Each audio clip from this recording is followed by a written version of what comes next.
So hello, everyone here in person and on Zoom. And I wanted to welcome you all to the Queer in AI workshop at ACL 2023 on behalf of all of the organizers who put this event together. My name is Maria. My pronouns are she, they. And I'd like to start by acknowledging that we are on the traditional land of the Huron-Wendat, the Seneca, and the Mississaugas of the Credit. We honor with gratitude the land itself and these First Nations. This acknowledgement serves as a first step in honoring the land we are on. It does not take place of returning land to Indigenous communities and actively addressing the systemic issues and continued genocide that the Indigenous people face. I'm going to use this presentation to tell you more about Queer in AI and how it came to be and what our mission is and what our initiatives are, and also about what we have prepared for you today. I'm very excited.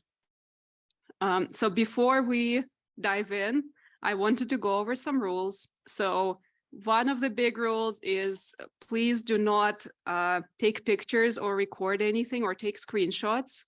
We are recording this on this laptop through the underlying system. So if, the reason we ask not to take photographs or not to record is because we want to give people the opportunity to maintain their anonymity. We might have people here who are not out or would not want to disclose that they participated in this event. So in the official recording, we are going to record the presentation sessions with the consent of the presenters. But if you ask any questions live during those sessions, if you're in the audience, your voice will get recorded.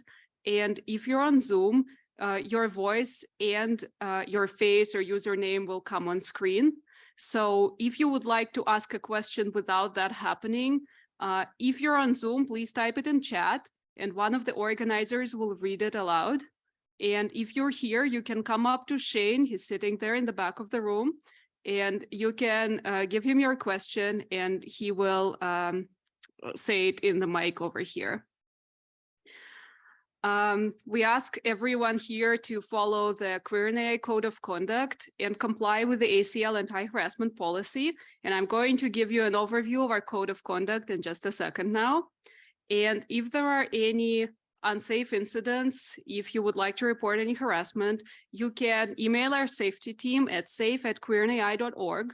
You can add us on Twitter or DM us on Twitter or talk to any organizer in this room, including me and Shane. So this is a brief overview of our Code of Conduct. You can find the full version on our webpage. And we ask all participants in Queer in AI spaces to exercise consideration and respect in your speech and actions, listen as much as you speak, listen to and learn from those who come from different contexts, avoid making assumptions, attempt collaboration before conflict, presume that everybody's ideas, skills, and contributions have value, prioritize input from those who have been marginalized in AI spaces. Because even within Queer in AI, we have folks who experience more marginalization than others, and we want to be sensitive to that. So now I'm going to dive into what we have prepared for you today. And we have so many exciting things that I couldn't even fit them on one slide, so bear with me. So this presentation is here to give you an overview of what Queer in AI does. Right after that, we're going to have a panel on labor organizing and queer activism in academia and tech. Then we have 3 paper presentations in person after a short coffee break. And then we have a keynote by Juan on NLP in Latin America. After the lunch break, we're going to have a virtual presentation session with 3 papers, another keynote by Lex on non-binary language, healthcare in AI, and then another coffee break with our sponsors, and another presentation session with 2 papers. And these, the afternoon presentation sessions are going to be virtual and they're going to be live streamed on the screen through Zoom. And 5 to 6 p.m. you can stay here and mingle and socialize. And there will also be a networking opportunity with our sponsors. So let me tell you a little bit about Queer in AI. And we are a global and decentralized organization. Hello. Okay. Run entirely by volunteers. It started in 2017 with a meetup at NeurIPS, and now it's an organization of over 900 people, and it's part of an organization called Out in STEM, which is an official US 501c nonprofit. And the reason that this organization was founded is because the lack of representation and community has always been a problem in the AI field. We have conducted a bunch of surveys with our members, and I'll tell you more about this later, but the majority of our members reported lack of role models and lack of community and struggles with mental health at conferences. So we just wanted to create a space where queer people would feel welcome at conferences. We wanted to foster a community of queer and trans researchers, and we wanted to highlight and celebrate their work and also advance research directly at the intersection of AI and queerness. So I'm going to go over some of our recent initiatives, including outreach, organizing workshops, mutual aid, advocacy, and research. So being decentralized is a key part of our mission. So this is, there is no distinction between queer and AI organizers and members, and all members are really organizers. This is a very kind of non-hierarchical self-organizing system. So members come up with their own initiatives, they form groups, and they make them happen. There is no kind of central organizing figure that kind of is in charge, which also is good for not having any single person vulnerable to attacks and harassment. And what it accomplishes, one of the things that it accomplishes is that it brings together a community, because we all contribute to the queer and AI experiences in different ways, and we all are here to make it happen. So all of you are organizers too.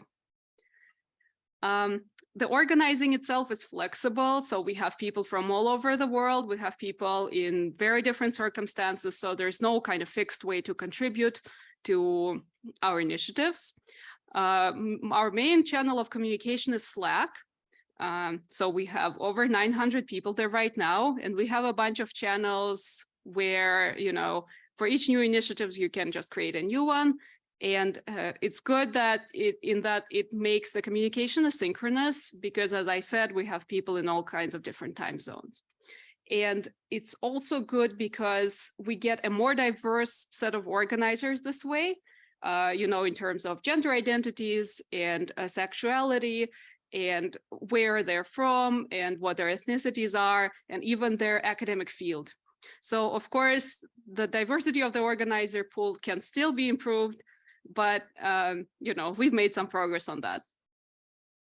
So for the initiatives that I'm going to talk about, I'm going to start with the demographic survey. And every year we send out a survey to all of our members, asking them about their identities and about their experiences as queer people in the AI fields. And this helps us design the programs that we later implement. And we do get a pretty diverse set of respondents. There's some highlights here. Like we have about a third of the pool is non-cisgender or BIPOC, 10% mentioned being disabled, and about half of our community are graduate students. The name change point is also important. I will come back to it later. So as I mentioned, conferences are a problem for a lot of queer folks, and I guess for a lot of folks in general. And in the survey, we got a pretty low average rating of how comfortable conferences are for queer people. And the rating is much better for the queer and AI events. So we're excited that we made that happen. There are, whenever conferences ask for the participants to disclose their gender. They don't always do it in a perfect way. And, you know, the cis folks are kind of okay with it, but the non-cis folks, not so much. And there wasn't a lot of conferences that asked about people's pronouns. And this also drove us to come up with the inclusive conference guide, which I'm going to mention in a second. And if you specifically look at the results, at the responses from non-cis folks, you know, things get even worse. There is a lot of dead naming. There is a lot of people who are not comfortable with how conferences ask you about gender, and instead they would prefer to only indicate their pronouns. And, you know, the name change policies are not great. So some of our organizers came up with this great resource called an inclusive conference guide. You can find it on our website, and it's a little tutorial for event organizers on how to collect and display people's names and gender and pronouns, and when to do it and when not to do it, how to implement a code of conduct, how to create social events for queer people while ensuring people's privacy, and how to increase diversity of the speakers and people you highlight through your events, and how to implement name change policies. And we have this resource available in 18 languages, and all the volunteers who worked on these translations have been compensated for their work. One of our organizers, Pranav, came up with this amazing name checking tool. So this is a this is kind of an app that helps you fight against dead naming authors in publications. So basically you run your PDF, the PDF of your paper through the system, and it tells you if any of the citations are using incorrect names and are not up to date. And we've had it included into the ACL PubCheck tool, which is recommended officially by ACL for everyone to use on their camera readies. So hopefully this leads to some improvement in terms of dead naming at ACL. So outside of the conferences on kind of a larger scale, we've had recently some of our organizers been invited to brief the US Government Advisory Committee on AI about the harms of AI to queer people and in what sense the government can do better in terms of policy. So the report that our organizers wrote can be found on our website. And some of the main criticisms were the limited efforts in terms of improving equity and the way that they frame their policies by prioritizing standards over people's rights. And the direct recommendations to the government were to improve LGBTQIA+ representation in STEM. So to have government agencies collect data about people's sexual orientation and gender identities kind of voluntarily, and, you know, measuring how many queer researchers there are and what we can do, like, you know, actively working to improve queer participation in research. Also to collect the same kind of data for AI subjects, for anybody who is affected by AI, and use that to measure the biases in how the models are deployed right now. They also recommend to kind of actively fight against any kind of pseudoscientific uses of AI, including things like predicting people's gender or orientation by you know, pictures of their faces or things like that, because that the pseudo legitimacy of those efforts has done a lot of harm to the queer populations, and also engage queer participation throughout the whole pipeline in research, in deployment. You know, the queer voices should always be there to tell them what they're doing wrong.